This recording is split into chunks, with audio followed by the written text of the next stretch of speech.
सबसे पहले करते हैं बात गाड़ी की। अगर गाड़ी प्रोवाइड की जाए या व्हीकल वगैरह कोई दी जाए, उसका हम ट्रीटमेंट किस तरह लेके चलेंगे, उसके बारे में अब हम चीजें को डिस्कस करते हैं। देखें, ये जो व्हीकल है या जो कन्वेंस है, ये एक चीज तो श्योर है, ये हर बंदे को प्रोवाइड नहीं की जाती। ये सिर्फ और सिर्फ क्या की जाएगी, ये जो स्पेशल लोग होंगे जिनका कोई अलग रैंक होगा, सिर्फ इनको ही क्या की जाएगी, प्रोवाइड की जा रही होगी। एक तो ये चीज फॉर श्योर है कि ये हर एक इंसान के लिए नहीं होती। सेकेंड थिंग इज दैट, जो बहुत इंपॉर्टेंट है, कि अगर एम्प्लॉयर कार गिवन कर रहा है या कोई भी व्हीकल दे रहा है, तो एम्प्लॉयर के एंड से दो पॉसिबिलिटीज है। एम्प्लॉयर के एंड से दो पॉसिबिलिटीज हैं। या तो उसने वो कार परचेज की होगी एम्प्लॉयर ने, या उसने कार क्या ली होगी, लीज के ऊपर ली होगी। ये दो ही पॉसिबिलिटीज हैं इसके लिए। या तो इसने वो गाड़ी खरीदी होगी, परचेज की होगी, या उसने गाड़ी लीज पे ली होगी। अब ये गाड़ी किसने ली है, एम्प्लॉयर ने ली हुई है, और वो गाड़ी किसको दे रहा है, एम्प्लॉय को दे रहा है यूज करने के लिए। ली एम्प्लॉयर ने है और किसको दे रहा है, एम्प्लॉय को दे रहा है यूज करने के लिए, कि भाई इस्तेमाल कर लो। अब ये दो पॉसिबिलिटीज है। यूजेस जो है वो तीन तरह के हो सकते हैं, कि एक तो उसको सिर्फ बिजनेस पर्पस के लिए गाड़ी प्रोवाइड की गई है, कि आपने ऑफिस आना है और ऑफिस में गाड़ी मिल जाएगी, जितने भी दफ्तर के काम है वो आपने करने हैं। अगर आपको बिजनेस यूज के लिए गाड़ी प्रोवाइड की जाए, तो आपको क्या कोई किसी किस्म का बेनिफिट हो रहा होगा? The answer is no. हमारी जात को कोई किसी किस्म का बेनिफिट जो है वो इसमें वसूल नहीं हो रहा होगा। ऐसे ही है ना, बिकॉज हमें तो दफ्तर काम के लिए गाड़ी दी गई है, तो हमें हमारी जात को इसका कोई बेनिफिट नहीं मिला। अब चूंकि इसका हमें कोई बेनिफिट नहीं मिला होगा, तो इसका तो कोई ट्रीटमेंट नहीं लेंगे। अगर वो हमें पर्सनल यूज के लिए देते गाड़ी, कि गाड़ी ले लो, इसको घर ले जाओ, इसको पर्सनल मकासद के लिए इस्तेमाल करो, फिर इसका बेनिफिट हमें हो रहा है। अगर मैं किसी गाड़ी को पर्सनल पर्पस के लिए इस्तेमाल कर रहा हूं, तो उसका बेनिफिट जो है वो मुझे हो रहा है।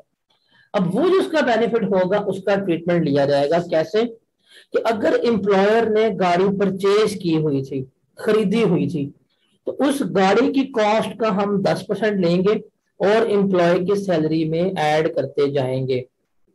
फॉर एग्जाम्पल, एक एम्प्लॉय है, उसको कार दी गई है और कार की कॉस्ट जो थी, मतलब वो कार परचेज थी और कार की कॉस्ट थी 5 लाख रुपया, और वो उसको दी गई है बॉस पर्पस के लिए, बॉस सॉरी, वो उसको दी गई है सिर्फ और सिर्फ किसके लिए, पर्सनल पर्पस के लिए दी गई है, कि आपने क्या करना है, आपने इसको अपने पर्सनल मकासद के लिए इस्तेमाल करना है।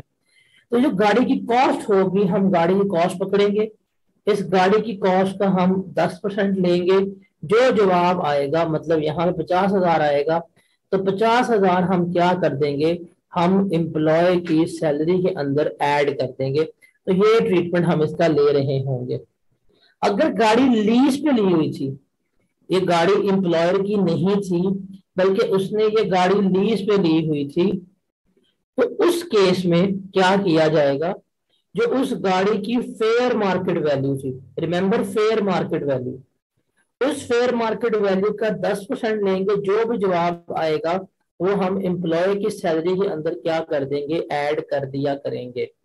तो ये गाड़ी की कॉस्ट होगी या गाड़ी की फेयर मार्केट वैल्यू होगी, इसका हम ट्रीटमेंट ले रहे होंगे। अगर गाड़ी परचेज्ड है तो कॉस्ट ली जाएगी, अगर गाड़ी लीज पे है तो उसकी फेयर मार्केट वैल्यू ली जाएगी। वो हमें पेपर में गिवन होगी, हमें बताया रहेगा कि भाई किस मकसद के लिए, किस यूज के लिए ली जा रही है। जो उसका होगा मकसद, हम 10% लेके ऐड कर देंगे। अगर दोनों मकासद के लिए दी गई है, पर्सनल काम भी कर लो और ऑफिशियल काम भी कर लेना, फिर उस केस में हम क्या करेंगे, गाड़ी की कॉस्ट का 5% लेके अपनी सैलरी में ऐड कर रहे होंगे। एक चीज याद रखनी है कि ये गाड़ी जब हमें प्रोवाइड की गई है, अगर ये हमें mid of the year provide की जाए तो हम मंथली बेसिस पे इसको प्रोपोर्शनेट कर देंगे। अगर वो आपको 6 महीने के लिए प्रोवाइड की गई है गाड़ी, तो हम क्या लेंगे, हम 5 लाख लेंगे, उसका 10%, और उसको फिर हम 6/12 करके जो बेनिफिट आएगा वो ऐड कर रहे होंगे।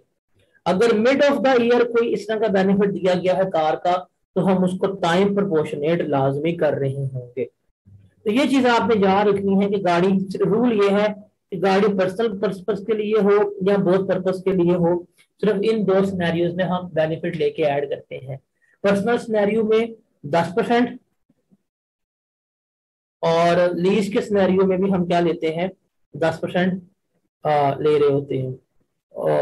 और अगर बोथ पर्पज हो तो फिर हम क्या लेते हैं, 5% ले रहे होते हैं कॉस्ट का, और जो जवाब आता है वो हमने उसको ऐड कर देना होता है। ये गाड़ी आपको यूज करने के लिए दी गई है, गाड़ी आपको इस्तेमाल करने के लिए दी गई है, तो उसका हम ये ट्रीटमेंट ले रहे होते हैं। आपको पेपर में पर्पज भी बताया जाएगा, तो सब कुछ गिवन होगा, आपने कैलकुलेट करना है। ओके।